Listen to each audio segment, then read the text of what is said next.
ये तीन स्वाभाविक पतित हो जाते हैं। विद्या मदो, जिसको अपनी विद्या का अभिमान है, पतित हो जाएगा। भक्ति हृदय में जागृत ही नहीं हो सकती।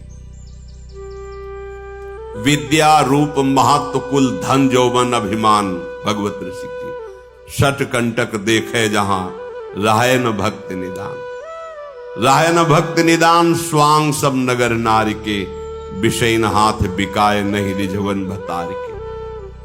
अगर ये अभिमान है विद्या का, रूप का, कुल का, धन का, यौवन का, अपनी प्रतिष्ठा प्रशंसा का, भक्ति नहीं रह सकती आपके हृदय में।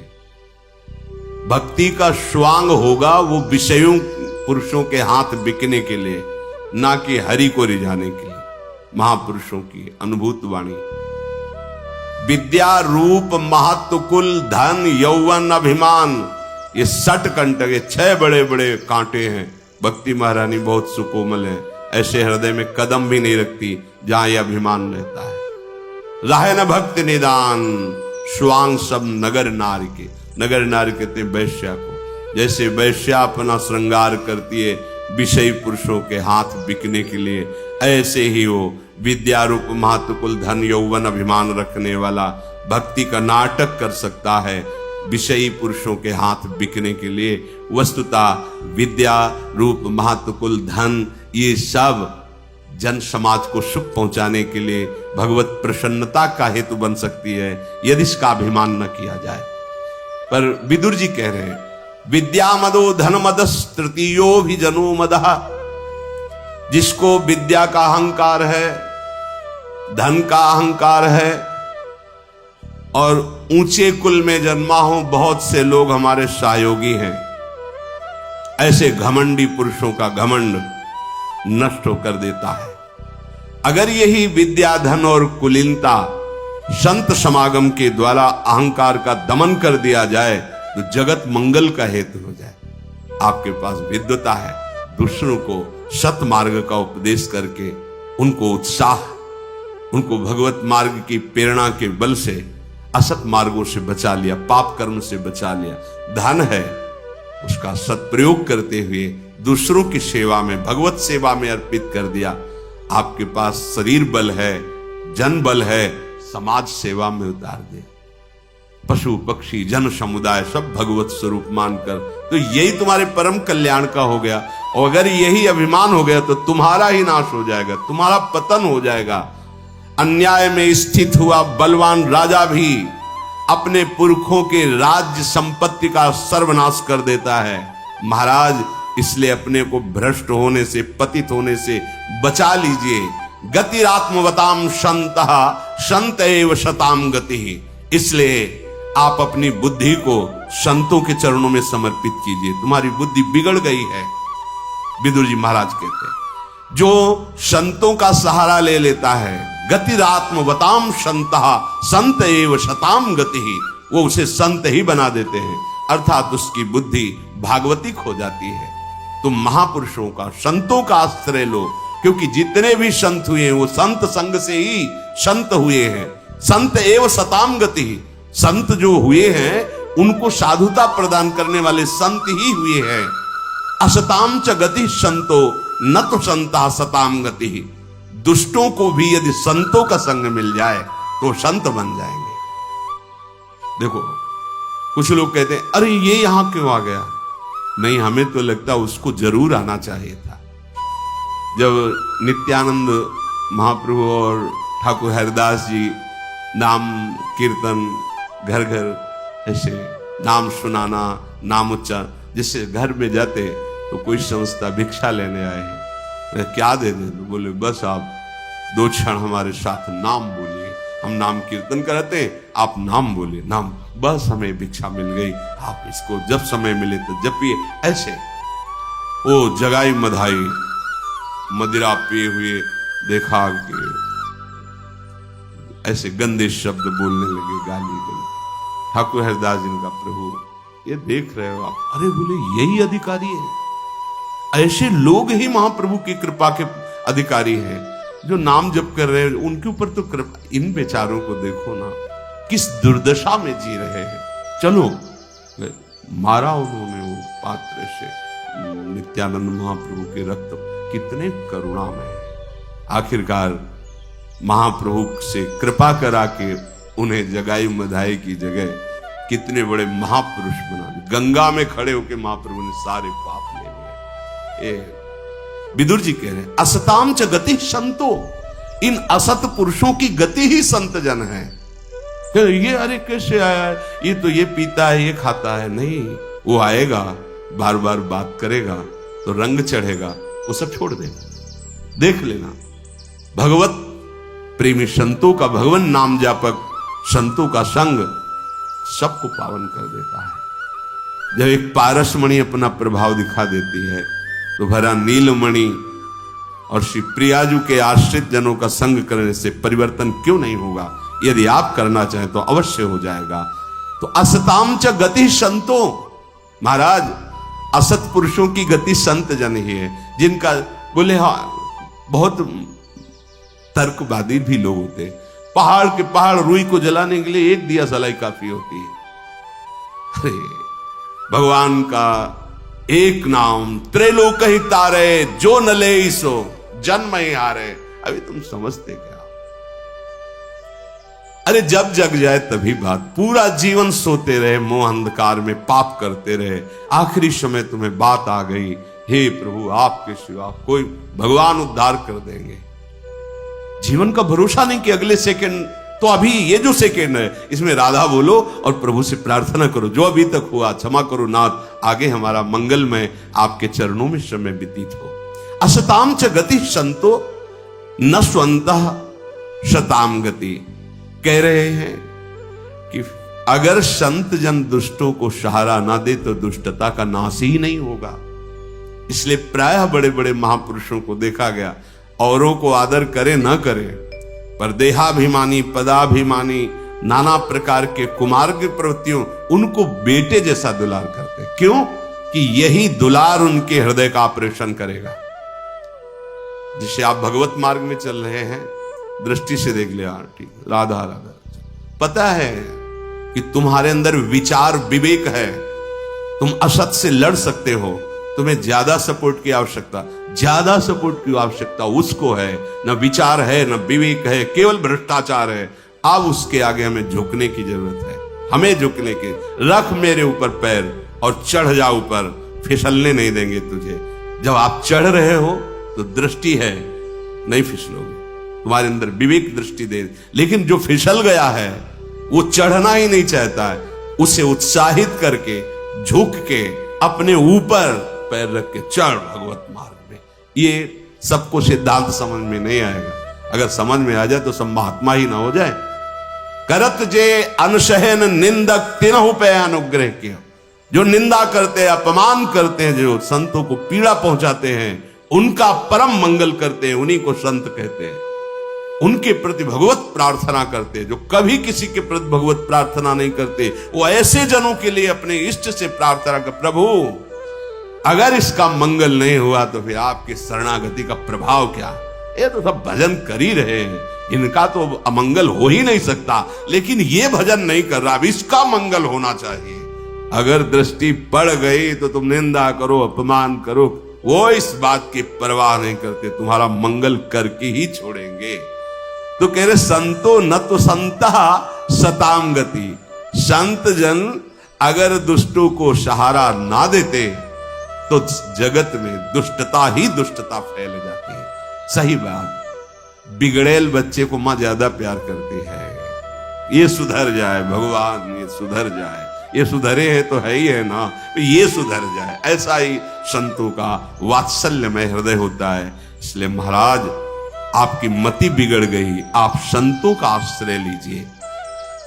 योजिता पंचवर्गेण सहजेनात्म कर्षणा आपदस्तस्य वर्धन्ते शुक्ल पक्ष वो डुराट। जो अपनी 5 ज्ञानेंद्रियों को अपने वश में कर लेता है, उसकी आनंद संपत्ति ऐसे बढ़ती जैसे शुक्ल पक्ष में चंद्रमा बढ़ता है। और जो अपनी इंद्रियों को नहीं जीत लिया तो उसकी विपत्ति भी ऐसे बढ़ती जैसे शुक्ल पक्ष का चंद्रमा बढ़ता है। बढ़ता है, विपत्तियां बढ़ती ही चली जाती है। इंद्रियों को अशुभ अधर्म में भोगों से हटा लेना चाहिए। महाराज, ये मनुष्य का शरीर एक रथ है और इस रथ का सारथी बुद्धि है और इसके घोड़े इंद्रियां हैं और मन इसकी लगाम है।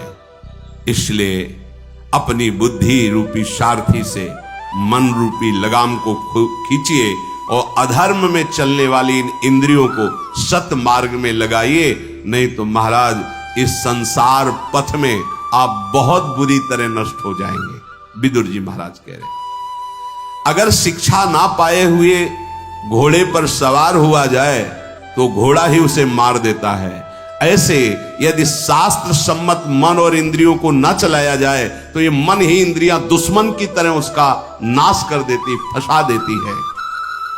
जो अधिक धन का स्वामी होता है और अहंकार करता है मैं धनी हूं, तो उसमें दोष आने लगते हैं।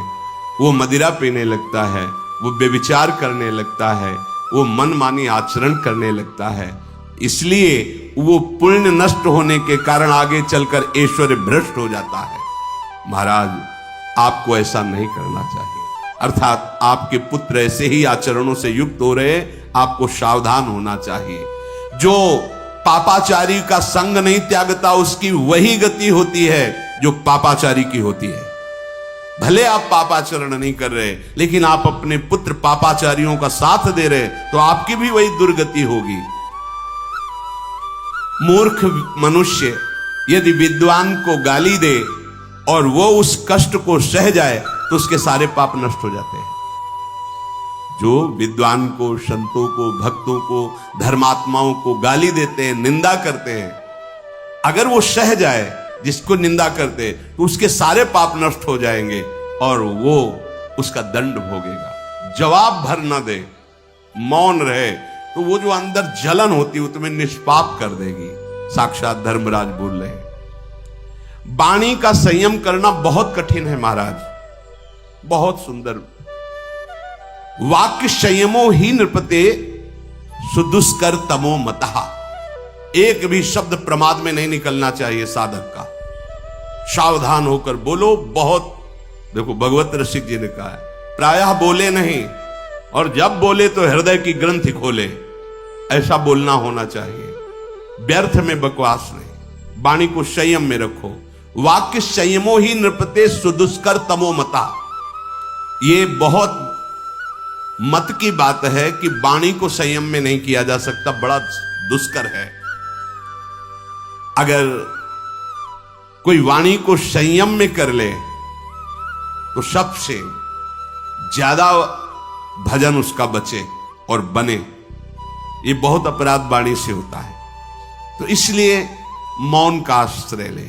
पर बड़ा कठिन है मौन रहना। मौन रहने का मतलब ऊं से नहीं, लिखना पढ़ने से नहीं, शांत वृत्ति, वाणी से किसी से कोई संबंध नहीं, कुछ नहीं बोलना, कुछ नहीं बोलना, तो बड़ा कठिन सा। जिसे राधा बाबा ने निर्वाह किया, पूज्य राधा बाबा, काष्ठ मौन, न इशारा न लिखना, बिल्कुल शून्य, ना अंदर कोई चिंतन और न बाहर कोई चेष्टा। मौन का मतलब है, आगे फिर बोल रहे हैं इसी का। पहली बात, मौन तो राधा बाबा जैसे पूज्य राधा, काष्ठ मौन, कोई चेष्टा नहीं, कोई लिखना, इसे मौन। इसीलिए कह रहे हैं वाक् संयमो ही नृपते सुदुष्कर तमो मतः। धर्म के मत के अनुसार वाणी को पूर्ण संयम में कर लेना बड़ा कठिन है। ना अंदर स्फुरण न बाहर स्फुरण, किसी से कोई प्रपंच, बस मंत्र चल रहा है, भगवत चिंतन चल रहा है, बाबा जैसे काष्ठ मौन। अब इससे भी उत्तम बात कह रहे हैं, कह रहे अभ्यावहति कल्याणम विविधम वाक् शुभाषिता शैव दुर्भाषिता राजन नर्थायोपपद्यते। उस मौन से भी उत्तम बात यह है कि मधुर शब्दों में बात कही जाए जो सामने वाले का परम कल्याण करने वाली है। मौन से भी ये उच्च कोटि की है। क्या? मृदु शब्दों में और हितकर उसका कल्याण करने वाली बात कही जाए। अगर वही कल्याण करने वाली बात ऐसे कट शब्दों में कही जाए जो अनर्थ का कारण बन जाए, तो उसे फिर कठोर शब्दों में, धिक्कारपूर्वक, ऐसे नहीं, मृदु शब्दों में और हितकर कल्याणकारी बात मौन से भी श्रेष्ठ है। इसीलिए गुरुजनों ने यही कहा था कि मौन का मतलब है विचार मौन। शांत हैं आप, भजन कर रहे, आपसे किसी ने पूछा, आप पहले विचार करो, उत्तर देना आवश्यक है कि नहीं? नहीं आवश्यक है, बिल्कुल पगले जैसे वहां से नहीं, कोई चेष्टा, मतलब ऐसी हरकत ही नहीं करनी कि हमें सुनाई दिया है। वो अपने आप शायद हो सकता है बहरा हो या क्या है, वो क्या अपनी गणित लगाए, हमें मतलब हमें लगा कि उत्तर देना चाहिए। राधा फिर मृदु शब्दों में ऐसा है, ऐसा है, फिर इसके बाद उत्तर करता है, मौन होके चल गए। साधु गंभीर होता है, बहुत सोच समझ। साधु का तात्पर्य भगवत मार्ग का पथिक। रोहते सायकैर विद्धम वनम परशुनाहतम वाचा दुरुक्तम बीभत्सम न सन रोहति वाक्षतम। विदुर जी महाराज कहते हैं, जो भगवत मार्ग में चलने की चेष्टा तो करते पर ऐसे नुकीली बातें कहते हैं, ऐसी कठोर बातें कहते हैं जो हृदय में बिंध जाती है। तो बाहर से जो परश आदि, परशुना हतम, जो घाव करने वाले अस्त्र हैं, उनसे उतनी पीड़ा नहीं होती जितनी बात जो धस जाए हृदय में, वो बराबर बहुत समय तक पीड़ा देती रहती है। इसलिए कटु वचन रूपी बाण किसी भी परमार्थ पथिक के मुख से नहीं निकलने चाहिए। ये न्यायाधीश त्रिभुवन के बोल रहे हैं धर्म जी। पहली बात तो मौन, पर वो मौन रहना उस तरह का दुष्कर है। उससे श्रेष्ठ बात है विचार मौन। जब तक आपको लगे ना कि नहीं बोलना ही चाहिए तो मृदु बोलिए, कल्याणकारी बात बोलिए, अन्यथा मौन रहिए। अगर तुम कटुवचन ऐसे बोलते हो दूसरे के, तो हृदय देश में ही भगवान बैठे हुए फिर तुम्हारे हृदय में कैसे प्रकाशित होंगे? तुम्हारा भजन कैसे आनंद प्रदान करेगा? किसी को देवता लोग डंडा लेके नहीं मारते, विदुर जी कह रहे हैं। बुद्धौ कलुष भूतायाम विनाशे प्रत्युपस्थिते। जब किसी का नाश और पतन और दंड भोगना होता है तो पहले उसकी बुद्धि बिगाड़ दी जाती है कर्म के अनुसार। बुरी दशा आने के पहले बुद्धि बदली जाती है। आपने आवे ताही पर ताही तहां लह जाए, ओ बुद्धि वैसा बुलवा देगी, वैसी चेष्टा करवा देगी। कब? जब नाम नहीं चल रहा होगा तब। अगर नाम चल रहा है तो किसी भी कर्म की ताकत नहीं कि हमारी ऐसी बुद्धि बिगाड़ दे। नहीं, अगर ऐसी इतनी सामर्थ्य तो भगवत प्राप्ति ही नहीं होती। फिर ये उपदेश कहां लागू होते? क्योंकि भैया जैसा होगा कर्म के अनुसार वैसा हो जाएगा, उससे तो हम रोक नहीं सकते। नहीं, क्यों नहीं रोक सकते? अभी तक कर्म प्रभाव चला है, नाम प्रभाव नहीं चला, गुरु कृपा प्रसाद नहीं चला। अब भगवत आश्रित हैं, सब प्रभाव को रोक करके हम आगे बढ़ेंगे। प्रभाव तो है, कर्मों का प्रभाव अपना आप दिखाएगा, लेकिन भजन का प्रभाव भी तो है। वो कर्म असत इतना बल रखता है कि हमारी दुर्गति कर देता है, तो सत्कर्म क्या इतना कि उस असत कर्म को नष्ट कर दे। ऐसा उत्साह वाणी को संयम में रखते हुए कह रहे, कभी देवता लोग किसी को डंडा लेके नहीं मानते, उसकी बुद्धि भ्रष्ट कर देते हैं, बुद्धि बदल देते हैं, फिर वो अन्याय करता है और भारी दंड का पात्र बन जाता है। इसलिए महाराज आपकी बुद्धि गिर गई है, आप अपनी वाणी को संभालिए, आप संतों का आश्रय लीजिए और अपने पुत्रों को, अपने परिवार को बचा लीजिए जो अधर्माचरण में। शेष चर्चा आगे। श्री राधा वल्लभ लाल।